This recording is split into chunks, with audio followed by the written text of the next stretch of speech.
Hi guys. Today we are working on creating mental images in our minds as we read a book. And I'm going to read a book called Meteor, which you should have watched the video already about the Mystery Doug video about shooting stars and meteors. So you should have some idea of what a meteor looks like from seeing that, and probably some background knowledge from other things that you've seen too. So I'm going to read a book, a Patricia Polacco book, and I'm going to show you how I can imagine in my mind, okay, how I read the book and pictures that I see in my mind. I'm not showing you the stories though, or the pictures yet. Think about what you know about meteors.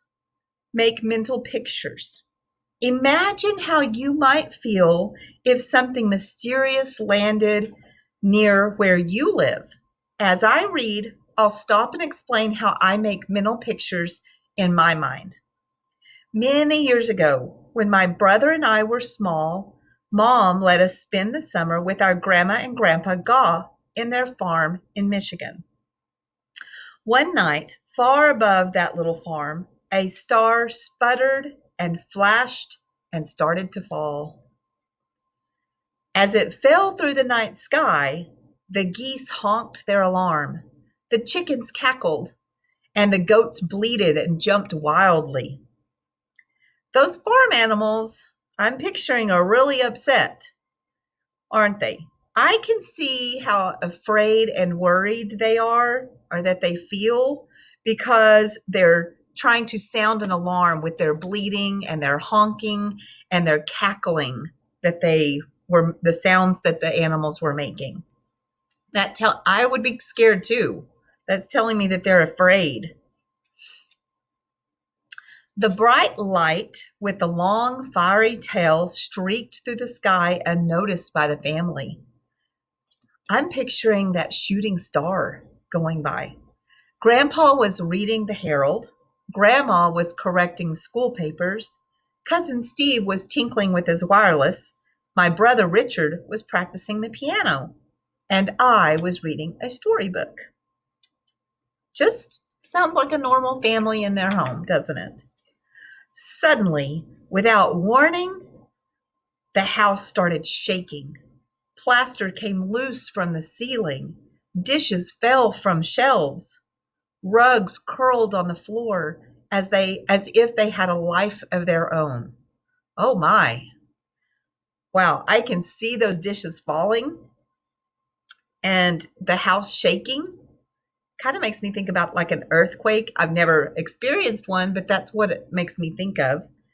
I've never seen a rug curl up, but the way the author's using her words helps me to picture what's happening. Seeing those dishes fall, seeing that rug curl up, kind of like they had come to life.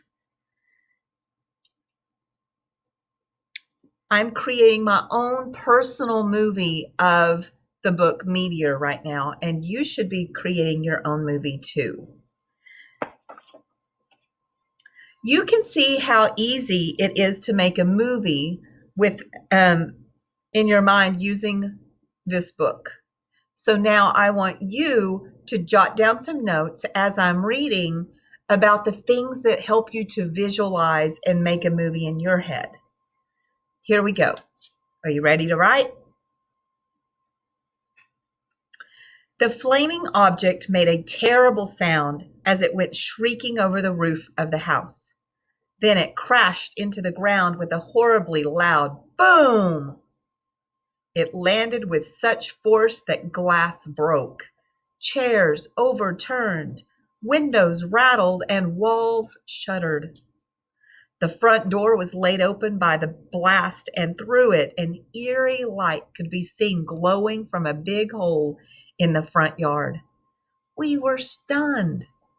But soon curiosity overcame caution, and we timidly made our way outdoors for a look-see. Why, it's a fallen star, Grandpa gasped.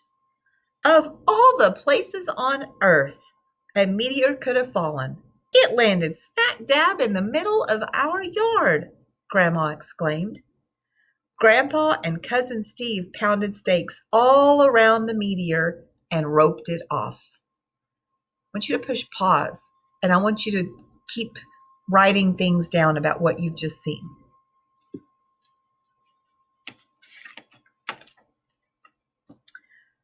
The next morning, Grandma called Uncle Carl. That's what I said, Carl. A real falling star, right in my front yard. Carl called Bertie Potter. Did you hear, Bertie? A falling star out by the Gall place in Mudsock Meadow. Came in so low it almost hit the house. Bertie called Mayor Hitch. That's right, Howard. It took off the roof and almost hit the clothesline. That poor family. Mayor Hatch called Pearly Beach. Unbelievable. Took the roof, the power lines, and hit a cow. Pearly called Vera. I tell you, it flattened the Gall place. Took the power lines, water mains, killed the stock, and it's still smoking.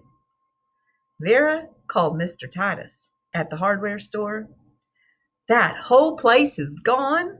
The barn, the animals, and there's poison smoke coming from it. Mr. Titus called Officer Washburn, who called the fire chief. Sounds like they'll be needing us, Chief Quizzle exclaimed. He started up engine 23, turned on the siren, and headed out. But news traveled through the town faster than the engine could leave the firehouse. Are you picturing what's happening? All the different people talking? And Union City was abuzz with what had happened in Mudsock Meadow. Merchants closed their shops. School was let out before noon. And just about everyone in town headed for the Gall place to see the mysterious meteor. I wonder how big it is. Just think, it came from way out in space. Isn't this the most exciting thing? I can't wait to see Carly, George, and the kids.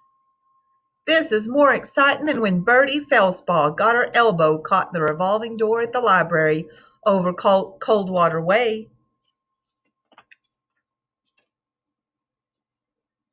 Okay, I'm going to stop, and I want you to kind of draw pictures and show what the image, the little movie that's been playing in your head. Okay, and I'll show you pictures in just a little bit. Please don't check the next clip. Watch this first. Do all the activities before you go to the next video. Thanks.